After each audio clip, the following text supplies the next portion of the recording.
church history, I had to make a new playlist because it decided that it wasn't going to add things to the old playlist. And just as we've done some different things throughout the years. I found this on the web.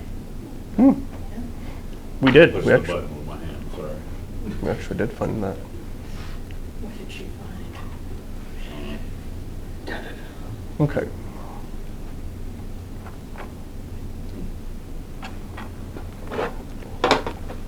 Oh, so next we're going into different websites.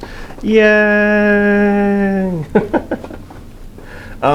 So, have you gotten to the Catholic Answers yet? This is what the homepage is. So, the question is, it's literally just, what question do you have? And then this is, I legit, huh? Death penalty? Good. Hey, look, it's everything else. Well, we could say, what does it say about the death penalty? What do Catholics think about the death penalty? When is the death penalty justified? How is capital punishment different from abortion and euthanasia? An AI summary. The Bible on homosexual behavior. I just not in there. What did you type in? Death penalty. I know, the Bible on homosexual It never just. but it has death penalty in it somehow.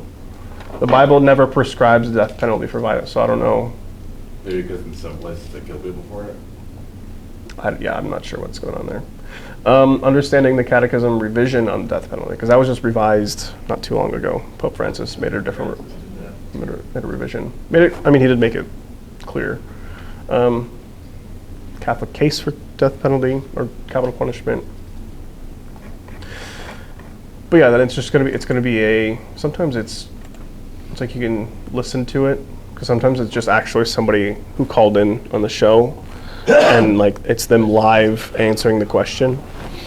So sometimes you'll have that. Sometimes it's just it's an actual just article, and then then you have like an AI voice reading to you, which is kind of creepy, I think. You don't listen to AI voices in your head? I have many other voices. I don't need any more. What is the specific example of when use of death penalty justified? And so, then here's the answer you can lean into. But that's Catholic Answers. They also have a really great, Father Keller. Haven't used their YouTube, but I think I'll dive into it later too. But yeah, you guys might be interested in their YouTube shows, because they have a number of just the call-in ones, and they'll have Father Simon, thank you for being here with us. different people who are answering questions. Sometimes they'll do one specifically from Protestant or specifically about Catholic teachings, and you can listen. So these are, one of the great things about them is that they're professionally trained apologists. They've studied a lot, but they're also really compassionate. They have good answers, and they kind of help you, I think, understand the importance of listening to the person and answering the person instead of just answering the question. They're really good at that. Yeah, and that's why sometimes, because it can be on Real Presence Radio if you tune into it. Even around here, they'll have it on. I forget what times they have it on, but people will literally just will tune into that just to have that for every day. And then you can be on their website and watch it live. Because I've been on there sometimes, and it pops up. It comes up as a pop-up when you don't even have to be on the main page. It just comes up as a pop-up in your lower left thing. They have it. I think they stream it on here live. But so here, let's listen to this guy. Hey Trent, I appreciate you taking my call, and thank you for all the work that you do. Oh, thank you.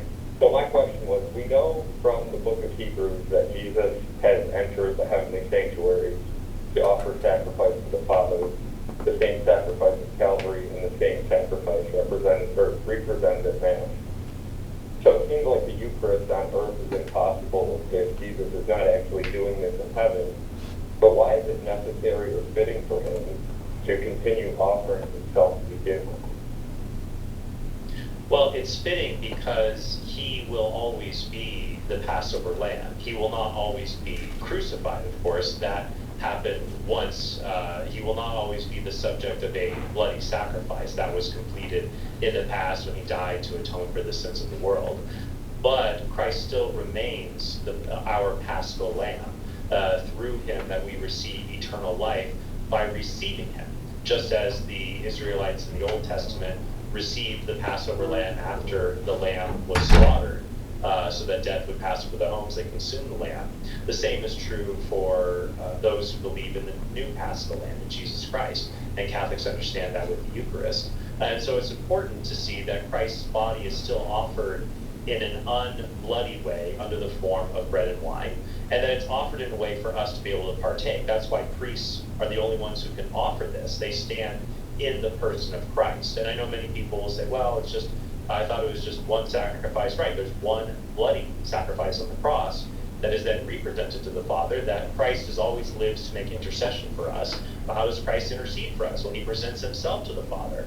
And what does he present to the Father? The sacrifice that he made on behalf of us for the sins of not just us, as 1 John 2:2 says, but for the sins of the entire world.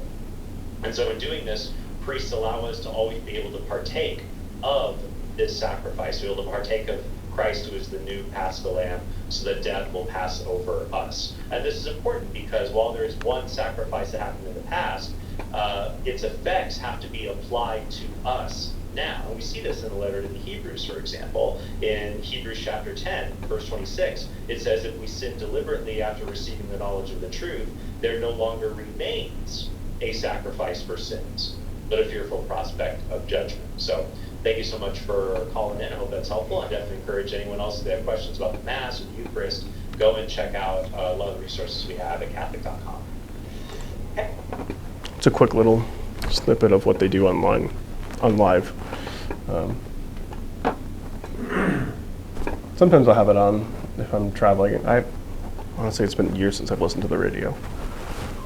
So that's kind of a thing. Another website I have on here is the Vatican. I'm mainly showing you that the Vatican has, we have the website. Catechin. We know that there's no Catechin website. There's Vatican. Oh, what the heck? Maybe it's not that one. How about a jet just? Oh, I probably have to include www on there. Oh, there. This is what the Catholic Church's website looks like. It has all the things that's happening for Pope Francis. You can find different messages. It's really hard to read on there. His encyclicals. You can find, basically, I've kind of put it on there for different documents of the Catholic Church. So you can hop on here and read all the different documents from Vatican II or from I don't know, from however long ago. All of them are on here. You have a list of popes, which is kind of a fun thing. Francis, you have Benedict XVI, John Paul II, John Paul I. I think he was only in office for 2 months, and then he died. Paul VI, St. John the 23rd. And then it goes all the way back to Peter. Cletus, actually. Why isn't Peter on here? He's supposed to be on here. I literally saw him on here. Filtered by his first century, Peter. Linus, Cletus, Clement, Veritas. Anyway, this is the Vatican website. I just really wanted you to know that it's there. And then I think we already had the USCCB up. Nope, that's Catholic Answers. Do I have the USCCB? Yeah, this is the one.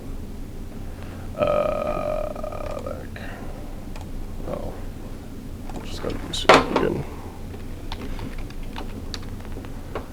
So USCCB is the United States Conference of Catholic Bishops. So this is kind of like, if there are things that happen specifically for the United States of America, this is the group that does it. So this website has, you have the daily readings on here, you have kind of like, I guess, a podcast here, but different news that's happening that you can find. Kind of a fun thing, so you can go here, find a parish, that's kind of fun. Report abuse, which is not a fun scenario if you have to do that. But here's a fun one, is that it has the calendar, so you can look up and be like, well, what's going on this week? I was like, oh, today's St. Thomas Aquinas' feast day, who's actually a fantastic saint. And he is a great saint. He started, he wrote the the Summa Theologica, which is basically he wrote about everything that there ever is to know.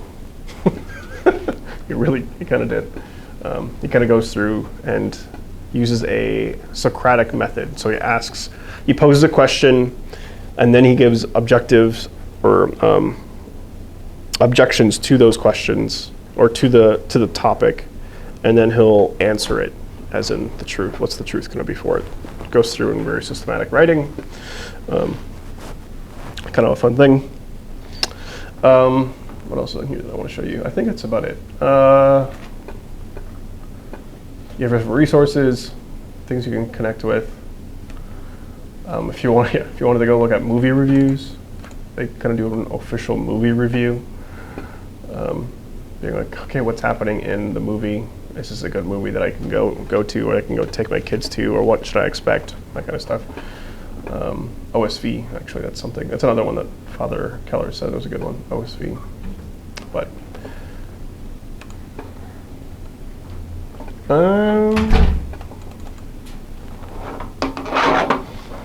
Next one I'll go to is New Advent. Do you need something? We have someone that needs to be anointed, and they're not doing one, so I probably need to go. Okay. And it's way on the south end of town. So I will see you guys soon. Something. Yep.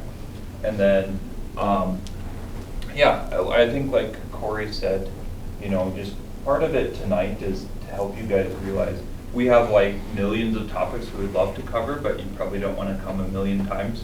At some point you want to just jump in, and get through the process. So that's part of the reason that we're doing this, is because we do live in a world of great resources, and it's really cool that we have access to all this stuff, and that's not something that past generations have had. Mm-mm. So that's kind of one of the treasures of the modern world. There's challenges that we face, but we also have things like this stuff where you can read until you're dizzy. It's true. If you don't mind, Corey, the epic book I don't need for church history, but the Bible. Put that in. Yeah. Put that in your office? Yeah, Okay. that's fine. And Or in my mailbox or something, just so it comes back to me. Do you want That my parents gave me for my confirmation. Cool. It's not a Catholic Bible, but it was a great gift, and I've used it many times. Do you want me to lock the church? Yeah, if you would. Oh, Okay. well, you know what? Father Ross is here. Oh, I'll let him do it tonight. okay.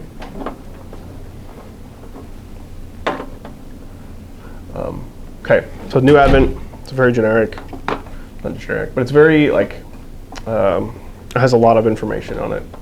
It has an encyclopedia. It has first news, what's going on in the Catholic world.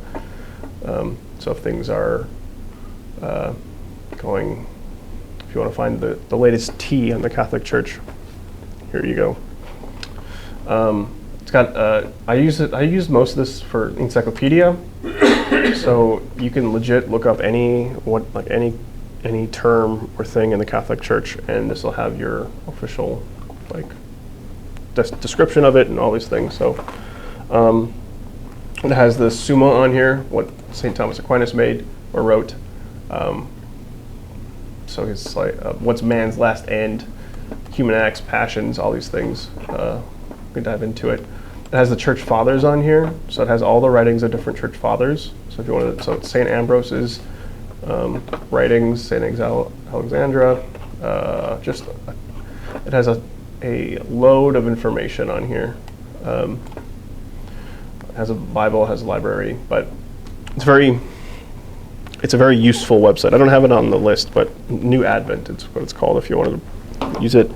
Forum.org I went over. Ascension I kind of went over.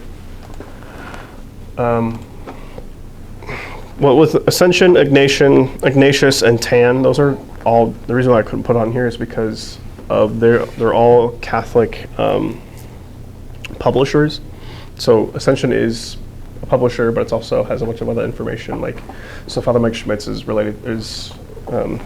he works with Ascension. They're doing the Rosary in the Year. I forget this. Father Mark Mary Ames. And then, but they have, so if you're looking for Catholic books, they have plenty of stuff on here. Whatever you want to find. But I wrote those three down. Those are the first three that kind of came to my mind that were pretty good for publishers. And then, and they also have, like, on their websites, they also have different Bible studies as well, like Ascension does. And then let's go into, well, we're on fire. I don't think I have on here, but here's another one. This is Bishop Robert Barron's stuff. Again, another, like, has a bunch of articles. And just, he's a great speaker, so which I'll lean into here with YouTube. So different YouTube channels. I suppose these are the ones that I listen to quite often. Ascension Presents is it has, like, obviously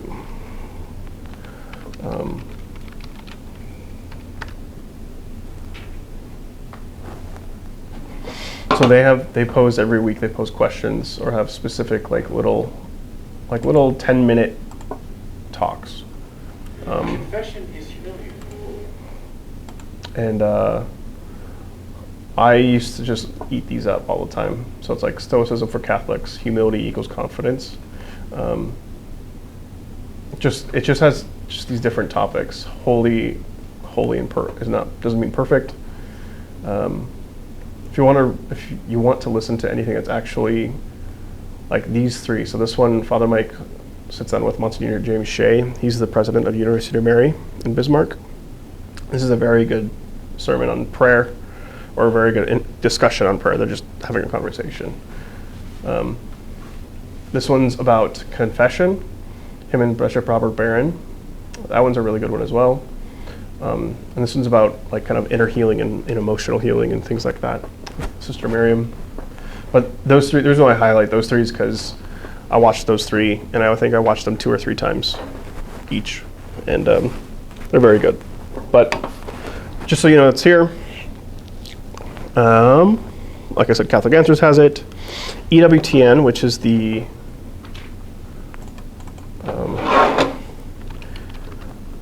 it's the official, like, Catholic network. It started in, like, I don't remember when it started with, by this fine young woman here. I can't remember her name, but Sister Angelica, that's who it is. But it has a bunch of stuff, daily mass. Specifically, I put on here Journey Home, so you can watch people's stories of coming to the Catholic Church. I don't know if you guys know who Jonathan Spade is. He goes to the parish here, but he's on the Journey Home. If you want to go watch his story of how he became Catholic or came back to the Catholic Church, I can't remember which one was which, but Word on Fire I kind of showed you, and there's just a bunch of other YouTube channels to find. Different movies and TV shows. The two that are the ones that I love the most is The Chosen. If you haven't watched that one, it's very good. It follows the disciples. If you haven't seen it, it's Jesus' time, but it follows the disciples of what the disciples would have experienced, and I think it's a really well-made show. They're doing 7 seasons. They're on season 4. So I think season 5 is coming out in Easter, I think, or something like that. It's very well made. It's not like a cheesy thing. I think I cry almost every episode. It's a very beautiful thing. They captured the Lord really well as they do it, even though they might I mean, it's because it's like you don't know what did Judas actually do as a job before he met Jesus? Like you don't know. They showed him as a salesman in the TV show, but like, what do you? So they have that kind of stuff in there. The Passion of Christ by Mel Gibson. That one is a very intense one because it's a really well-made movie about Jesus going through his passion and the crucifixion. Very, very intense. I do not recommend it for small children because there's a lot of blood, but it's very, very, it's a really good one. It is a good one to watch during Holy Week because it's very gut-wrenching. If you can't do well with gore, then maybe not for you, but that's okay. I have a list of Catholic speakers on here that have either affected me or Father Keller well, or at least Father Keller thought that would be good for you guys to know about, that you can just look up on YouTube. Father Mike Schmitz, Monsignor James Shea, Monsignor Shea is, I like him a lot. I went to University of Mary, and but ultimately he's really holy priest. He knows a lot, but he remembers you really well. Just because I think I had a really brief interaction with him, and then like a year or two later, after I'd left the University of Mary, I ran into him and a couple other priests in an airport, and I knew one of the priests pretty well, so I went up to him. And Monsignor was like, "Oh, you're Corey. You're from Napoleon. And he kind of like telling me." I was like, I barely even, barely talked. It's like, "Oh yeah, and your brother is thinking of coming." I was like, what the heck is going on right now? But I think my brother was already on his way to University of Mary, but it was one of those wild moments. Bishop Robert Barron, he's a bishop in Rochester Diocese. Bishop Andrew Cousins is another one I could have put on here. He's in the diocese right over across the river. I can't think of that name. I can't think of the name of that one, but these are neighbor dioceses in our neighbor diocese, Bishop Andrew Cousins. Jeff Cavins, he's at St. Paul Seminary. Sister Miriam Headland. These are all, they're all kind of like the more famous speakers right now. I think it's because they're able to communicate well and more open to a better audience. Dr. Mary Healy is someone that I've enjoyed. The book of Mark that I passed around was by her. She's on the Pontifical Committee the Biblical Pontifical Committee. So she's on a committee that advises the Pope about Scripture. And she was just actually named to the Liturgy Committee, which is pretty crazy. But she has both books on the Bible as well as charismatic things. Matt Fradd, he's kind of fun because he does podcast interviews with just a bunch of people. Some of them, as of late, has been people who are coming into the Catholic Church. So it's kind of cool, or people who are just came into the Catholic Church. So it's he's kind of a cool guy. Pints with Aquinas is what's it's called. Matthew Kelly, he is a good. He's a good one. A lot of people like his writing style because it's very easy to understand, very easy to come back. He's got a bunch of these books. So it's a Rediscover Catholicism. There's like Rediscover Happiness, and then there's like, I don't know. He's got a bunch of books, but all of them, I've tried to read some of his, but either just wasn't in the right mindset to read it, or I don't know. But it's very, very good books that people enjoy. He's also a speaker. That's why he's on the speaker list. Dr. Ralph Martin, he was out at the seminary that I was at, but he's got a couple good. Father Keller liked him a lot, and but this one, he wrote this book, The Fulfillment of All Desire.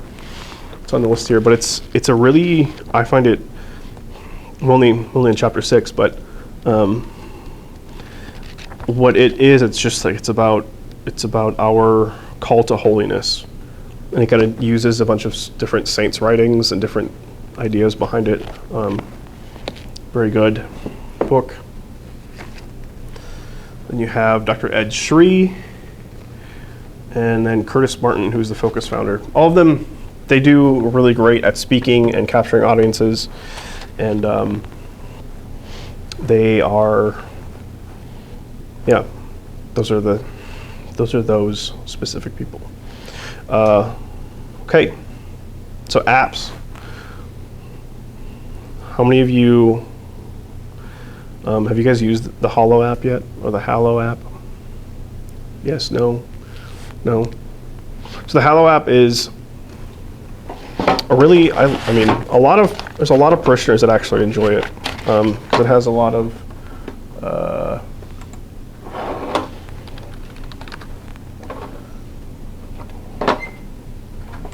it's got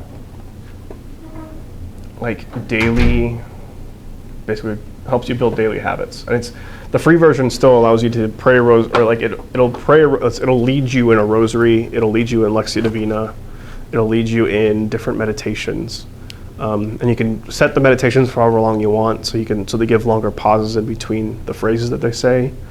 I actually find it really, I used it a couple times and I find it really helpful because it leads you so you can kind of just let go and kind of allow it to let yourself just kind of dive into prayer, and you don't have to worry about if you're doing it correctly. But they also have like the daily readings on there. I suppose it won't let me because it's an app, but it's, I actually find it pretty great. And if you want to pay for it, it's like less than, I mean, you have to pay a year in advance, but like it's less than $10 a month or something like that. And it's, some people say it's worth it. I wouldn't do that, but yeah, I think it's fascinating. And then you'll have the main character from Chosen, who plays Jesus, Jonathan Rumi, who will lead you on all this stuff, which is kind of a funny thing. But so that's a fun one. Ascension has an app as well. That one has the Bible on it. It has all of Father Mike Schmidt stuff on it. It has Jeff Cavins on it. I think it also leads you in a rosary. Has the catechism on it. It has the, like, if you pay for it, then you have more access to things, like most things. And it has like the Bible in a year on it, and all those other crazy ones, catechism in a year on it. But you can also find those for free on podcasts. So those are good ones to dive into. The iBreviary, I think it's something I should have brought. And I was hoping Father Keller was going to stay so we can talk a little bit about the breviary. But it's a different form of prayer. And it's kind of, you do it, priests do it 5 times a day. And you can get an app that you can follow along with it.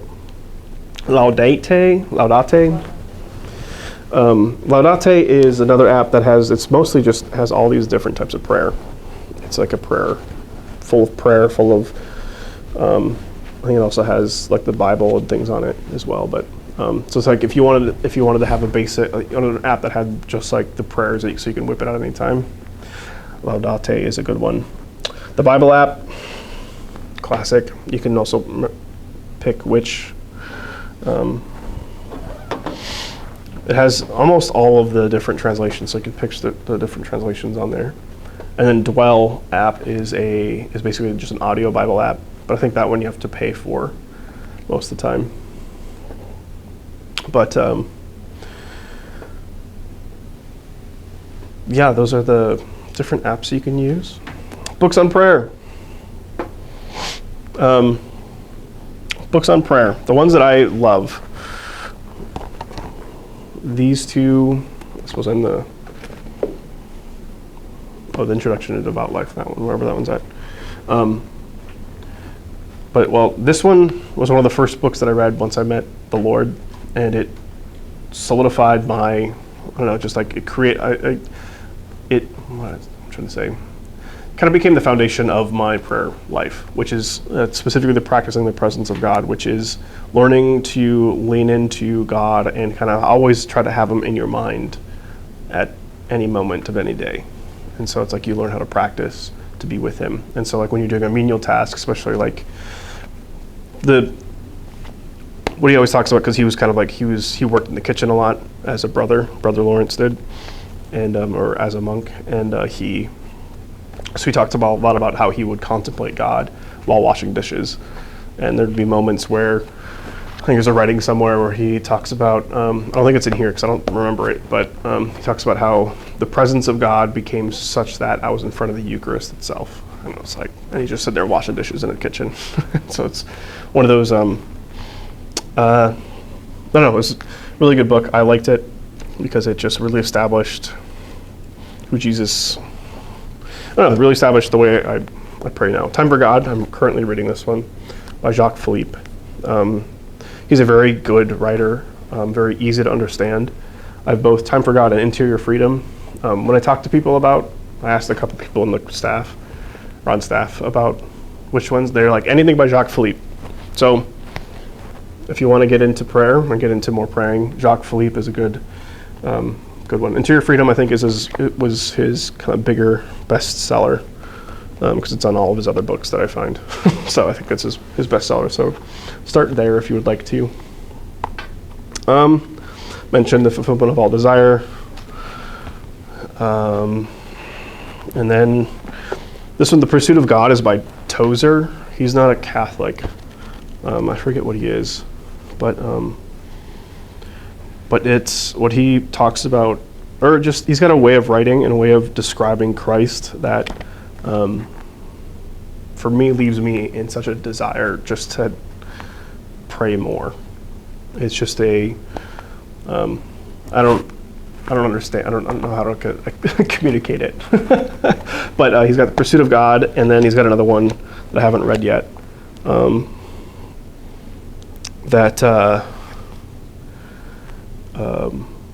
It's called something about the holy. I forget what it's called. Something about holy. Anyway, I forget. Something about the holy. But this book was pretty eye-opening for me, and it changed. It was like after like 5 or 6 years of praying already, and I read this one, and there was a level of desire for the Lord that came over me. Whether it was maybe it was such perfect timing for me to have it. It was the right book. Maybe it'll be like just really dry if you read it, but for me, it stoked the flame that was already there. Yes, and then I have a list of all the charismatic things because that's kind of what I love. And so if you want to lean into charismatic stuff, I was going to dive into other things too, but I didn't have time to place more things. But all things questions, if you want to lean in. I don't know if you want to learn more about the charismatic gifts. I know The Wild Goose by Father Dave Blanco is very good. I actually went through that many years ago. And it's a very basic and real understanding of what the Holy Spirit can do in your life. It doesn't have to be kind of maybe you've heard of